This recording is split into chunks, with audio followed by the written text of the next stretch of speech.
Share कर दूंगी। After lecture मैं आप लोगों के साथ शेयर कर लूंगी जो भी पीपीटी होगी, ठीक है। अच्छा जी, डेवलप्ड वर्ल्ड की जो definition है वो है a developed nation is one that has a very high rank in industrial advancement, technologically advanced, construct its economy in innovation, in assembling rather than agribusiness। ठीक है, उनकी इकोनॉमी, उनकी सारी चीजें किस पे बेस करती हैं या उसके बुनियादी उसूल क्या है, टेक्नोलॉजी, इंडस्ट्री, ना कि एग्रीकल्चर, खेती बाड़ी नहीं है। बहुत सारी ऐसी भी कंट्रीज है जो खेती बाड़ी करके अपने आप को बहुत इकोनॉमिकली डेवलप कर सकती है, जैसे पाकिस्तान उनमें से एक है। वो कर सकता है, लेकिन वो हो क्यों नहीं पा रहा, उसकी भी कुछ वजूहात है, इस वजह से वो चीजें ठीक नहीं हो पा रही। वरना अगर हम मैकेनाइज्ड एग्रीकल्चरल बेस पे मैकेनाइज्ड फार्मिंग करें, मैकेनाइज्ड सिस्टम अपनाएं, चाइना जैसे, चाइना के जो उनका एग्रो पे बेस करता है, उनके डिफरेंट मशीनरीज है, वो मशीनरीज उनको मैनुअल फोर्स की इतनी जरूरत नहीं है जितना उनका काम वो मशीनरी कर रही है। ठीक है, आगे चलते हैं, सेकंड पॉइंट देखते हैं। Human development index is views as a developed nation. Human development index क्या होता है, जितना जहाँ के लोग हैं, जैसे पाकिस्तान है और पाकिस्तानी नेशन है, उसका जितना डेवलपमेंट इंडेक्स हाई है, और हाई का मतलब कैसे, अब हाई कैसे होगा, हमें कैसे पता चलेगा कि ह्यूमन डेवलपमेंट इंडेक्स हाई होना चाहिए। वो इस तरीके से कि आपका जो नॉर्मल स्टैंडर्ड ऑफ लिविंग है वो कितना बेहतर है, इन सारी चीजों से। आपका जो एम्प्लॉयमेंट रेट है वो कितना अच्छा है, आपका जो लिटरेसी रेट है वो कितना अच्छा है, आपका जो क्राइम रेट है वो कितना कम है, आपका जो हेल्थ फैसिलिटी रेट है वो कितना अच्छा है, कितना एडवांस है, और कितना अच्छा लाइफ स्टाइल एक सिविलियन जी रहा है। अकॉर्डिंग टू दीज पॉइंट्स आपकी ह्यूमन डेवलपमेंट इंडेक्स बनती है। ठीक है, ये सारे पॉइंट्स उसमें आते हैं और देखा जाता है कि किस तरीके से इंसान जो रह रहा है वो कौन से स्टैंडर्ड ऑफ लिविंग में रह रहा है, क्या वो बिलो द पॉवर्टी लाइन है या वो अबव द पॉवर्टी लाइन है, मिडिल क्लास है, लोअर क्लास है। इन सारी चीजों का स्टेटिस्टिक्स लगा के उस इंडेक्स में आपको अपनी रेटिंग करनी पड़ती है या करवानी पड़ती है। जितना ह्यूमन डेवलपमेंट इंडेक्स HDI आपका हाई होगा, अच्छा होगा, आप उतने ही डेवलप्ड होंगे एज अ नेशन।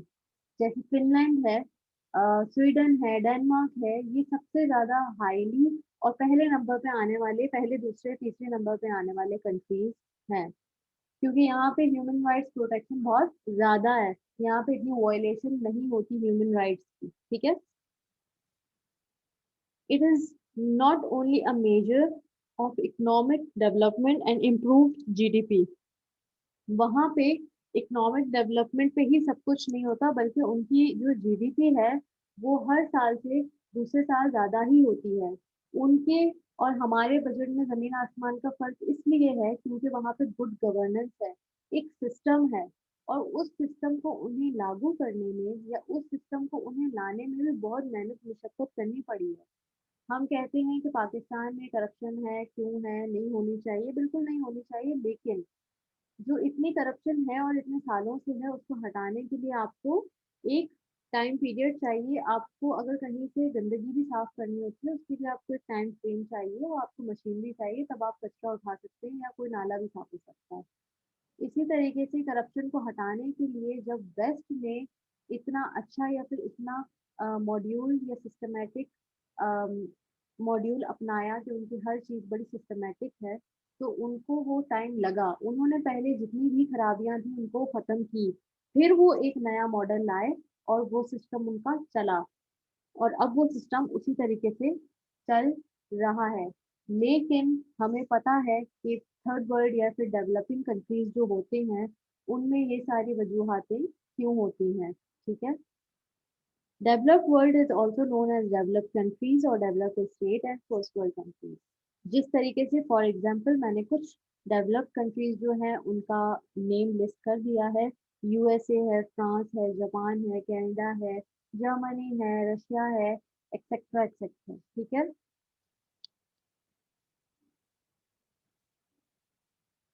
अब हम बात करते हैं कि डेवलपिंग वर्ल्ड क्या होता है और वो किस तरीके से वर्क करते हैं, उनकी डेफिनेशन क्या है।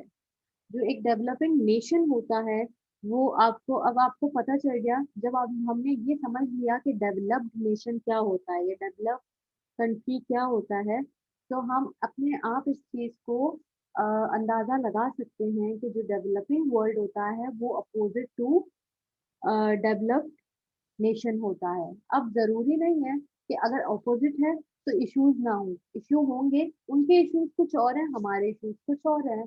और हमने जब ग्लोबलाइजेशन को डिस्कस किया था तो उसमें देखा था कि कॉमन इश्यू पे जो वो बात करते हैं वो कॉमन इश्यूज कभी कॉमन होते ही नहीं है। हम तो यहाँ पे माल न्यूट्रिशन से नहीं निकल पाए, माल नरिश्ड है, तो वो वहाँ पे ओबेसिटी का इशू है। यहाँ पे भूखमरी है तो वहाँ पे खाना जरूरत से ज्यादा है, रिसोर्सेज से ज्यादा है। जब आप खाते जाएंगे एट द एंड आपको ओबेसिटी के शिकार हो जाएंगे। ये भी एक किस्म की बीमारी है। और जब खाना बिल्कुल भी नहीं है और भूखमरी से मर रहे हैं या बीमार हो रहे हैं, ये भी एक किस्म की बीमारी है। तो डिफरेंट डिफरेंट दोनों के इश्यूज हैं, लेकिन इश्यूज हैं और उनको सॉल्व करने की भी जरूरत होती है। डेवलपिंग कंट्रीज की बात की जाए तो डेवलपिंग कंट्रीज में हमने देख लिया, क्योंकि डेवलप कंट्रीज बहुत इंडस्ट्रियलाइज्ड होते हैं, तो उनके हद तक डेवलपिंग स्टेट या थर्ड वर्ल्ड कंट्रीज इंडस्ट्रियलाइज्ड नहीं होते। आप पाकिस्तान और अमेरिका की मिसाल ले लें, तो कहाँ वो अमेरिका जो पूरा हाईली इंडस्ट्रियलाइज्ड है, हाईली टेक्नोलॉजिकली एडवांस्ड है, और कहाँ आप पाकिस्तान को गिन रहे हैं उसके साथ, जहाँ पे इंडस्ट्रीज का जो वेस्टेज सिस्टम है, जो डंपिंग सिस्टम है, वही ठीक नहीं है। आप जो यहाँ पे हमारा जो इंफ्रास्ट्रक्चर है वही इतना पुअर है कि हम बहुत सारी चीजें बाज़ात कर ही नहीं पाते। ठीक है, ये जितनी भी प्रॉब्लम्स हैं इनकी कुछ वजूहात हैं और इनकी कुछ बहुत ही बेसिक वजूहात हैं जो शायद हम लोग बचपन से पढ़ते और सुनते आ रहे हैं। Low per capita income leads towards low GDP. जब यहाँ पे अनएम्प्लॉयमेंट रेट इतना हाई होगा तो लाजमन बात है कि हमारा जो जीडीपी होगा वो भी लो ही होगा। ठीक है, economy mostly depends upon agriculture sector. जहाँ पे एक कंट्री की सिर्फ सोल एग्रीकल्चर बेस्ड इकोनॉमी हो तो वो इतना आसानी से कर नहीं सकता। उसको अपने आप को स्किल करते रहना पड़ेगा। जैसे एक इंसान होता है, हमें हमें ये बात पता है, हम ये बात जानते हैं कि जिस तरीके से एक इंसान होता है, रियासत भी उसी तरीके से होती है। तो इंसान को अगर अपने आप को वक्त ब वक्त स्किल्ड करने की जरूरत है, तो रियासत को भी वक्त ब वक्त अपनी चीजें बढ़ाने की जरूरत है। ठीक है, एग्रीकल्चरल सेक्टर में, जहाँ पे जो एग्रीकल्चर है, अब पाकिस्तान एक एग्रीकल्चरल स्टेट है, तो पाकिस्तान को जरूरत है कि वो मैकेनाइज फार्मिंग करे या फिर डिफरेंट किस्म की और फार्मिंग को इंट्रोड्यूस करे। वो उस चीज को भी बहुत अच्छे तरीके से इंट्रोड्यूस करके अपनी इकोनॉमी को जनरेट कर सकते हैं। अब हम जो छोटी से छोटी या लागर बिना जरूरत की चीजें भी अगर इंपोर्ट करना स्टार्ट कर देंगे तो हमारे लिए प्रॉब्लम्स होंगी।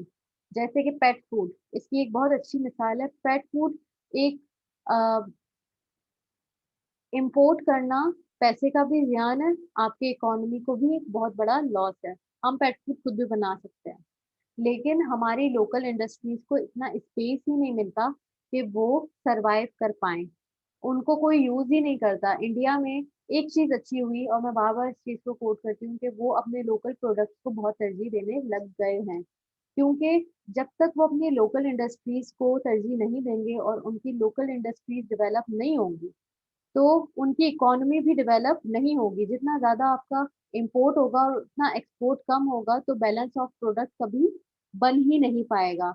आप हमेशा नेगेटिव बैलेंस ऑफ प्रोडक्ट में जाएंगे, आपका बीपीओ उस लिहाज से नहीं डेवलप हो पाएगा। ठीक है, यूनाइटेड नेशन भी एक मिसाल देता है। यूनाइटेड नेशन के अकॉर्डिंग डेवलप कंट्रीज, जो डेवलपिंग कंट्रीज है, उनकी उनके लिए वो एक डेफिनेशन बताता है जो कि है, a developing country is a country with a relatively low standard of living, underdeveloped industrial base and moderate to low human development index।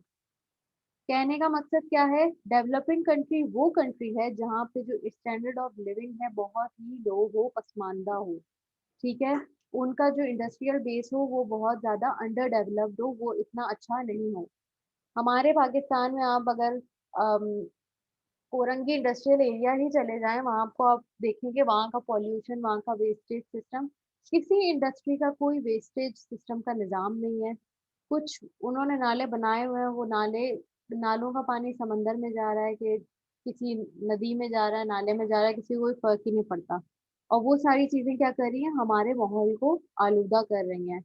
जब हमने इकोनॉमी को और एनवायरनमेंट को एक साथ पढ़ा था, तो ये सारी चीजें देखने की होती हैं। और अब तो जो डेवलप्ड कंट्रीज हैं, वो भी अपनी इंडस्ट्रीज को या अपनी डर्टी इंडस्ट्रीज को थर्ड वर्ल्ड कंट्रीज में शिफ्ट कर रही हैं, ताकि वो उस पोल्यूशन से बच सकें।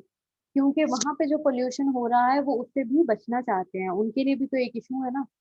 अगर पाकिस्तान के लिए बहुत बड़ा इशू है तो थोड़ा इशू तो उनके लिए भी है, क्योंकि उनकी कंट्रीज में भी इंडस्ट्रीज हैं, केमिकल्स हैं, वेपन्स बनाए जाते हैं, मिसाइल्स टेस्ट किए जाते हैं, यूज किए जाते हैं।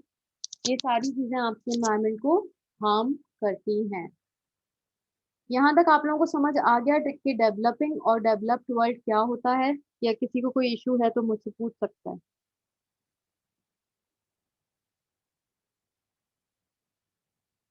क्लियर है मिस।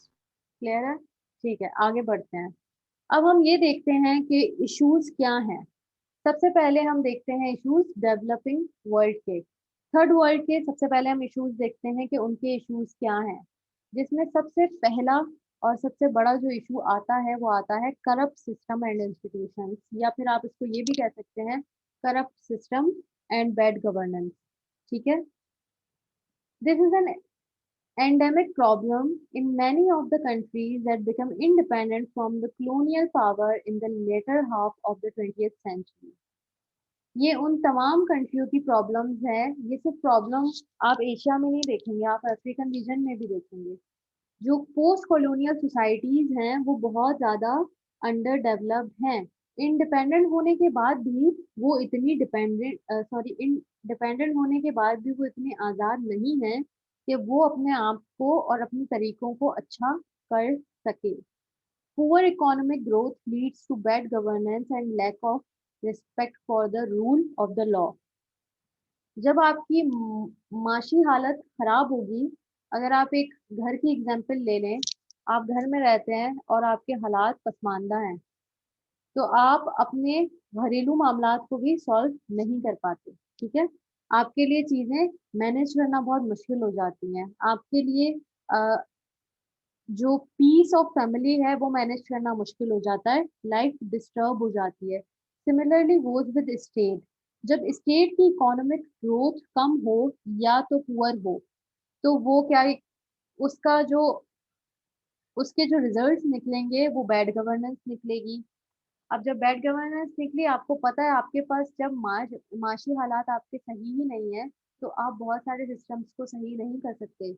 आप अपने एजुकेशन इंस्टीट्यूशन में ज़्यादा बजट नहीं लगा सकते, आप अपने हेल्थ इंस्टीट्यूशन में ज़्यादा बजट नहीं लगा सकते, आप अपने जस्टिस सिस्टम में ज़्यादा बजट नहीं लगा सकते, आप अपने एग्रो बेस्ड जो आपका बिजनेस है, जिस पे आपका मुल्क चलता है, जो आपकी शायद मुल्क की आमदनी का एक जरिया है, उस पे भी आप ज्यादा काम नहीं कर सकते। जिससे क्या होता है कि करप्शन और दीगर जो मामलात होते हैं वो पैदा होना स्टार्ट हो जाते हैं। जहाँ करप्शन स्टार्ट हुई, वहां पे आपको पता चल गया कि इनजस्टिस होना स्टार्ट हो गया।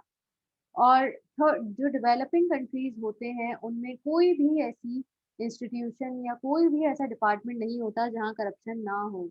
आप ट्रैफिक पुलिस वालों को देख लें, आप हमारी पुलिस देख लें, आप हमारा सोशल निज़ाम देख लें, आप हमारा जस्टिस सिस्टम देख लें, आप हमारा प्रेसिडेंशियल सिस्टम, सॉरी, हमारा आप अपना असेंबली का सिस्टम देख लें। आप कुछ भी देखें, आपको हर जगह छोटे से लेके बड़े तक करप्शन करता हुआ हर आदमी नजर आएगा। एक आम आदमी भी फिर मजबूर हो जाता है कि वो, क्योंकि अगर हमारा चालान कट जाता है, ठीक है, ये एक बहुत सिंपल मिसाल है कि आप रोड पे जा रहे हैं, आपने हेलमेट नहीं पहना, आपको चालान हुआ, सही है। लेकिन बाजूकात उन लोगों ने खुद भी नहीं पहना होता, तो उनका चालान कौन काटेगा? सबसे पहले तो ये बात बता दी जाए। ठीक है। जब कंपल्सरी कोई काम नहीं हो पा रहा, आपके लिए एक लॉ कंपल्सरी कर दिया गया है, तो उसको एनफोर्स करवाना, स्ट्रिक्टली एनफोर्स कराना रियासत की ज़िम्मेदारी है, ठीक है? कि वो उसको किस तरीके से कराती है। लेकिन आप भी अगर चालान कट जाता है, आप उसको 100 रुपए दे दें, वो आपको छोड़ देता है। क्योंकि वो 100 रुपए किसी ऑफ़िशियल खाते में तो नहीं जाते, किसी पॉलिटिकल या गवर्नमेंट खाते में तो नहीं जा रहे, वो तो उसकी जेब में जा रहे हैं। और इस तरीके से जब वो सुबह से लेके शाम तक अपनी ड्यूटी करता है, तो 100-100 रुपए करके 5 से 6,000 आमदनी अगर वो कमा रहा है एक दिन में, तो कोई खराबी नहीं, क्योंकि इतना रिसोर्स उसको गवर्नमेंट से नहीं मिल रहा। वो भी अगर ऐसी कोई चीज़ कर रहा है, तो उसकी भी मजबूरी ये है कि गवर्नमेंट अपने अलाउंसेस नहीं बढ़ा रही या फिर अपनी चीज़ों को ठीक नहीं कर रही, ठीक है? अगर महँगाई इतनी बढ़ गई है, तो उसके साथ हमारे अखराजात भी बढ़ गए हैं। अखराजात के साथ अगर हमारी इनकम नहीं बढ़ती, तो हमारे लिए मुश्किल है। और उसके बाद क्या होती है, गुर्बत का शिकार होते हैं हम, और जिससे क्या होता है, हमारे लिए और दूसरे दीगर क्राइम्स का हमें सामना करना पड़ता है, जिस तरीके से स्ट्रीट क्राइम्स और बहुत सी चीज़ें। चलें जी, नेक्स्ट पॉइंट देखते हैं कि नेक्स्ट पॉइंट क्या है? लो पॉपुलेशन लेवल्स। अच्छा जी, sorry,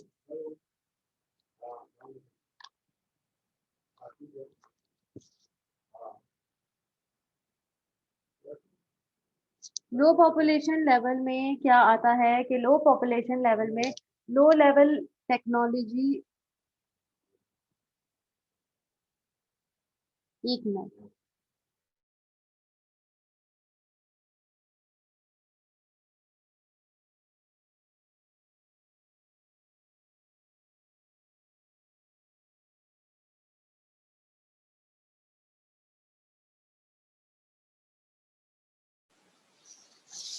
low level of technological development, इसमें जैसे बात कर लें हम डेवलपिंग कंट्रीज़ की, India, China, Malaysia, Indonesia, Nepal, जहाँ लो प्रोडक्टिविटी होती है, वहाँ पे ग्रोथ भी स्लो हो जाती है।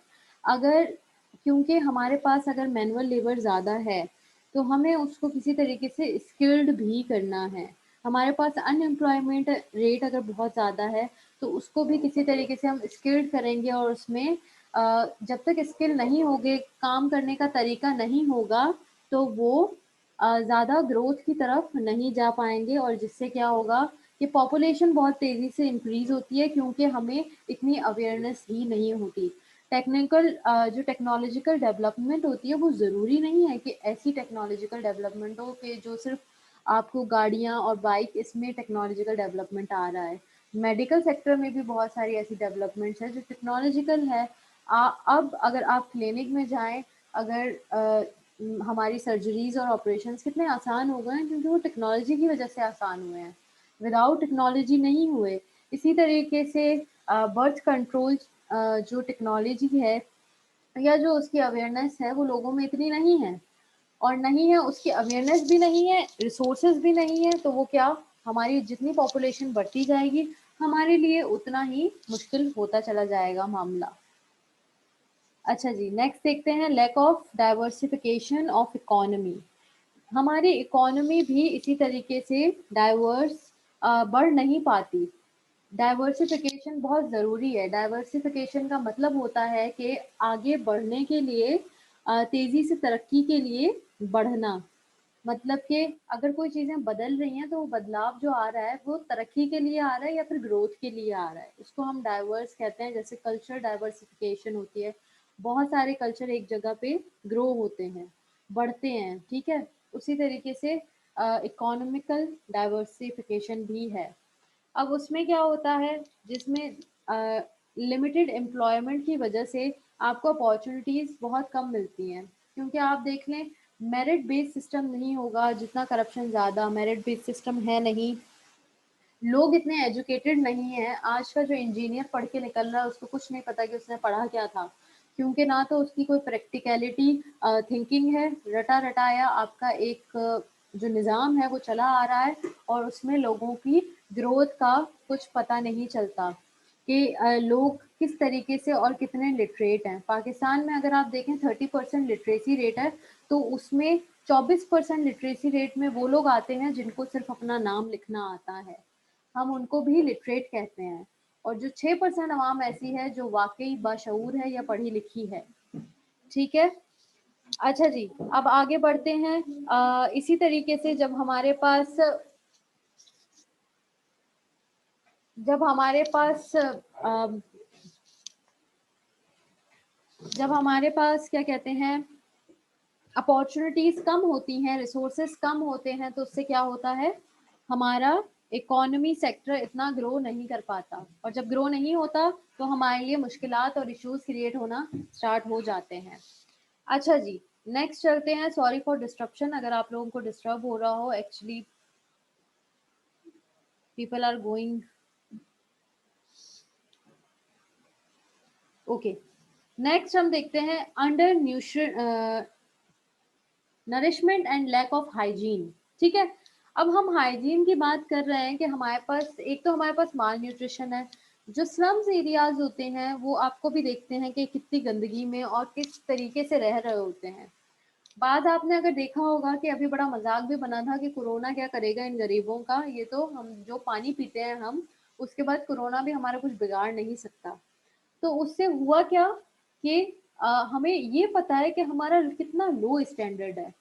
हमने एक चीज मजाक में बोल जरूर दी, लेकिन हमने उस बात पे इतना ध्यान नहीं दिया कि हमारा लिविंग स्टैंडर्ड इतना लो है कि हमारी जो रहने की, हमारे जो स्लम्स एरियाज हैं, जो बिलो द पॉवर्टी लाइन लोग हैं, वो किस तरीके से रह रहे हैं और कितने खराब हालात में अपनी जिंदगी का गुजर बसर कर रहे हैं। ठीक है, और जिससे क्या होता है, low standard of living and poor living conditions are responsible for this. इस लैक ऑफ हाइजीन के लिए और नरिशमेंट के लिए क्या सबसे ज़्यादा रिस्पॉन्सिबल है, लो स्टैंडर्ड ऑफ लिविंग। और आपकी लो स्टैंडर्ड ऑफ लिविंग हाई कब होगी, जब आप अपना इनकम, अपना कमाई का जरिया हाई करेंगे। और वो हाई कैसे होगा, जब हमारे पास अपॉर्चुनिटीज होंगी। हमारे पास ना तो लोकल इंडस्ट्रीज है, ना अपॉर्चुनिटीज हैं। मैंने आपको एक मिसाल अगर आपको याद हो दी होगी कि एक मैनेजर की पोस्ट रखी जाए ऑनलाइन और उस पर 1 लाख रुपए की रख दे बंदा सैलरी, तो उसके लिए कोई 40,000 बंदा अप्लाई कर देता है। जहाँ पे एक पोस्ट के लिए 40,000 बंदा आ रहा है, वहां पे वो 1 लाख रुपए एक बंदे को क्यों दे, वहां पे वो 2-4 बंदे रख देगा 30-30 हजार में। उसकी प्रोडक्टिविटी तो हाई हो जाएगी, लेकिन लेबर एक्सप्लॉइट होगा। एक जो आपका एम्प्लॉय है वो एक्सप्लॉइट होगा, उसके राइट एक्सप्लॉइट होंगे, लेकिन उससे किसी को कोई फर्क नहीं पड़ता। क्योंकि कैपिटलिज्म का सबसे जो डाउनफॉल और बैक ड्रॉबैक है ही ये कि वो एक्सप्लॉइट करता है, मैनिपुलेट करता है। अमीर तबका अमीर तर बनता जाता है, गरीब तबका गरीब तर बनता चला जाता है। As a result, incidence of disease is high, leading and high rates of mortality, especially among children and pregnant mothers. इससे क्या होता है कि जो प्रेग्नेंट वुमेन्स होती हैं, जो प्रेगनेंसी के अपने दौर में होती हैं, क्योंकि हमारा जो हाइजीन और हमारा खाना पीना जो है, अगर आप अपनी चिकन देख लें तो वो हाईली अनफर्टाइल कर देती है एक लड़की को। चिकन लड़कियों के लिए इतनी बुरी है, जो आज की ये वाइट चिकन फार्मिंग चिकन आ रही है, क्योंकि इनको लगते हैं इंजेक्शंस। जो इंजेक्शंस और जो केमिकल्स इनको लगते हैं, वो अचानक से वो हमारे फीमेल के हॉर्मोन्स के लिए बहुत ही ज़्यादा नुकसानदेह है, और वो उनको अनफर्टाइल बना देती है कि वो प्रेग्नेंट ना हो सकें कभी। ठीक है, इसी तरीके से जब बाज़ औक़ात प्रेग्नेंट वुमेन्स होती हैं, जब उनको हाइजीनिक फूड नहीं मिलता और हाइजीनिक चीज़ें नहीं मिलती, तो अक्सर जो बच्चे होते हैं या तो पैदा होते मर जाते हैं, या तो किसी ना किसी कमी के साथ पैदा होते हैं, या तो उनके साथ कोई ना कोई डिसेबिलिटी होती है, या तो वो पैदाइशी बहुत कमज़ोर होते हैं। ये सारे प्रॉब्लम्स उस वक्त खड़े हो जाते हैं जब आप माल न्यूट्रिशन का शिकार हो, लैक ऑफ हाइजीन का शिकार हो, लैक ऑफ नरिशमेंट का शिकार हो। ठीक है, यहाँ पे और बात करते हैं। देखें, अगर इश्यूज हम गिनाने पे आए तो इश्यूज तो हमारे पास बहुत हैं। तो आप ये मत सोचिएगा, अगर आपका सवाल आएगा तो ये सवाल इसी तरीके से आएगा कि आपको कुछ इश्यूज डिफाइन करने होंगे। तो अगर आप 5 to 6 इश्यूज भी डिफाइन कर देते हैं with examples, with proper explanation, काफ़ी होगा। मैं ज़्यादा बता रही हूँ ताकि आप लोगों के पास चॉइस रहे। ठीक है, Inefficient agricultural sector. The developing countries pre-characterized by agrarian-based subsistence production, traditionally and obsolete method and implements for cultivation, lack of capital of investment, fragmented holdings, and semi-feudal tenancy relation makes the base of this type of economy very low. यहाँ पे कहने का मकसद ये है जो agricultural sector होता है हमारा वो बहुत इनएफिशिएंट है। क्यों? क्योंकि हम अभी तक वो ट्रेडिशनल तौर तरीके ही इस्तेमाल कर रहे हैं जो कि आज के ग्लोबलाइज्ड दौर में ऑब्सलीट हो चुके हैं, जिनका कोई वजूद ही नहीं है, जो इस्तेमाल में कभी आते ही नहीं है। हम वही मेथड्स को अभी तक इम्प्लीमेंट कर रहे हैं और जिसकी वजह से क्या होता है हम हमारी इन्वेस्टमेंट अच्छी नहीं होती, हमारी इकोनॉमी अच्छी नहीं हो पा रही और हम बहुत सारे बेनिफिट से दूर हैं। ठीक है, हमें वो बेनिफिट्स मिल ही नहीं पा रहे। फ्यूडलिज्म का निज़ाम भी पूरी तरीके से नहीं गया है। बहुत सारे फ्यूडल लॉर्ड्स ऐसे हैं जो कि अपनी ज़मीनों पे तो कब्जा करते हैं, लेकिन बहुत सारी ऐसी गवर्नमेंट ज़मीनें भी हैं जिन पे कब्जा लोगों ने करके अपना हक जमाया हुआ है। आप देखें जब आपकी एक गवर्नेंस ही लो होगी, जब आपका ऊपर से सिस्टम जिसमें लॉ इन्फोर्समेंट नहीं है, जिसमें रूल्स नहीं है, रेगुलेशन नहीं है, जब वो वीक पड़ जाएगा तो आप किसी सूरत भी अपने आप को बेहतर नहीं बना पाएंगे। You need to resolve all these issues before you develop your state. ठीक है, वीक इंडस्ट्रियल बेस हमें पता है कि जो हमारा इंडस्ट्रियल बेस्ड है उसमें एक तो बहुत वीक है, हमारी जो इंडस्ट्रीज रखते हैं वो बहुत वीक है। उसमें वीक कैसे हैं वो, उनका बेस वीक क्यों है? क्योंकि हम बहुत आउटडेटेड टेक्नोलॉजी इस्तेमाल करते हैं। नई टेक्नोलॉजी इस्तेमाल करने के ना तो खरीदने के हमारे पास पैसे हैं और ना ही उसको इस्तेमाल करने के लिए स्किल्ड मैन पावर है। ठीक है, जिसकी बिना पे होता क्या है, होता ये है कि जो हमारा इंडस्ट्रियल एरिया है वो वीक रहता है, इतना स्ट्रॉन्ग नहीं बन पाता। फिर जो फॉरेन इंडस्ट्रीज यहाँ पे आके लगती हैं, ऑब्वियसली उनके अपने अलग प्रॉफिट बेस्ड सिस्टम होता है जिससे हमें इतना फ़ायदा नहीं होता, बल्कि हमें उससे बहुत ज़्यादा नुकसान हो रहा होता है। क्योंकि जहाँ पे वो अपने एक वर्कर को या लेबर को अगर दिन का $8 दे रहा है, तो यहाँ पे वो उसको $8 नहीं देगा, वो $200 देगा। और $200 बहुत कम होते हैं, मतलब $1 या $1.5 के करीब। ठीक है,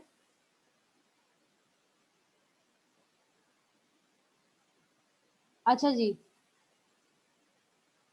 इसके आगे ट्रेडिशन बाउंड सोसाइटीज, ये भी हमारा एक बहुत बड़ा फैक्टर है पॉपुलेशन को कंट्रोल करने के लिए, कि हम पॉपुलेशन को कंट्रोल नहीं कर सकते और जितनी ओवर पॉपुलेशन होती जाएगी, बाज लोग बहुत ट्रेडिशनल होते हैं, वो कहते हैं कि ये एक नेचुरल मामला है और इसको रोकना नहीं चाहिए। ठीक है, हम समझते हैं कि ये एक नेचुरल मामला है, अल्लाह की तरफ से हमें नहीं रोकना चाहिए। लेकिन ये बात भी गौर करने वाली है कि जहाँ आप 4 बच्चे सही से उनकी ना तो नरिशमेंट कर पा रहे हैं, ना आप उनको पाल पा रहे हैं, वहाँ अगर 2 आप बच्चों को बहुत अच्छी एजुकेशन दे रहे हैं, बहुत अच्छा लाइफ़स्टाइल दे रहे हैं और बहुत एक अच्छा सिटीज़न बना रहे हैं, जो कि बाद में आपकी मुल्क की खिदमत में भी अ, अपनी सर्विसेज़ को यूज़ कर सके, तो वहाँ वो 4 क्या वो 10 बच्चों से बेहतर है उन नाकारा या नाकाम बच्चों से।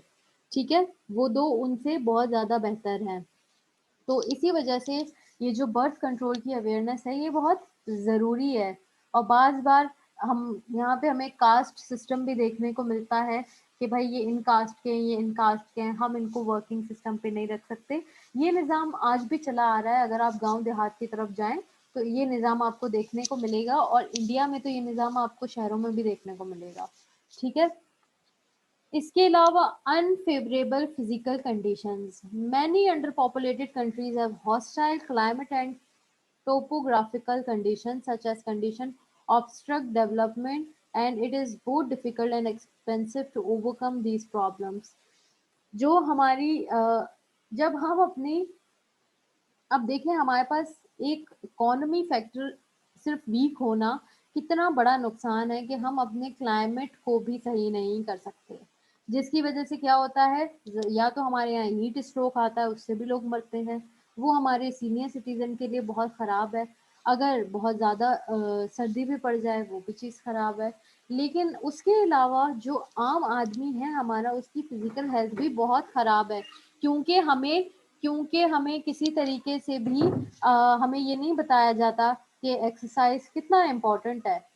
पता सबको है, करता कोई नहीं है, कोई निज़ाम नहीं है, कोई कल्चर नहीं है यहाँ पे। जो करने वाले, अगर आप डिफेंस में जाएँ, तो आपने बाज़ूका देखा होगा कि जो एलीट क्लास है वो इस चीज़ को तरजीह ज़्यादा देती है। लेकिन जो बच्चा माल न्यूट्रिशन के तौर पे मर रहा है, वो क्या फिज़िकल कंडीशंस को अपनी ठीक करेगा, या अपनी फ़िटनेस को, या अपने एनवायरनमेंट को देख पाएगा? ठीक है? अच्छा जी, यहाँ पे हमारे जो डेवलपिंग कंट्रीज़ के इश्यूज़ हैं, वो हम लोगों ने वाइंड अप कर लिए। हम लोगों ने कम से कम 10 इश्यूज़ को डिस्कस किया है, जिसमें इलिटरेसी, अनएम्प्लॉयमेंट, इसको मुझे डिस्कस करने की ज़रूरत नहीं है, क्योंकि ये आप लोग ऑलरेडी जानते हैं। अच्छा जी, अब हम बात करते हैं जो प्रॉब्लम्स हैं डेवलप्ड कंट्रीज़ के, ठीक है? उन पे बात करते करते हैं कि उनके इश्यूज़ क्या हैं और वो किस तरीके से सही हो सकते हैं, ठीक है? यहाँ तक अगर कोई क्वेश्चन है तो पूछ लें। नो मिस, क्लियर है। क्लियर है? बेटा सिर्फ आप ही क्लास ले रहे हैं, बाकी लोग क्लास नहीं ले रहे। एक तो मुझे मिस पता नहीं। मुझे समझ नहीं आ रहा कि कितना, मतलब कि हाईली इमेच्योर और बहुत ही ज़्यादा नॉन सीरियस एटीट्यूड है।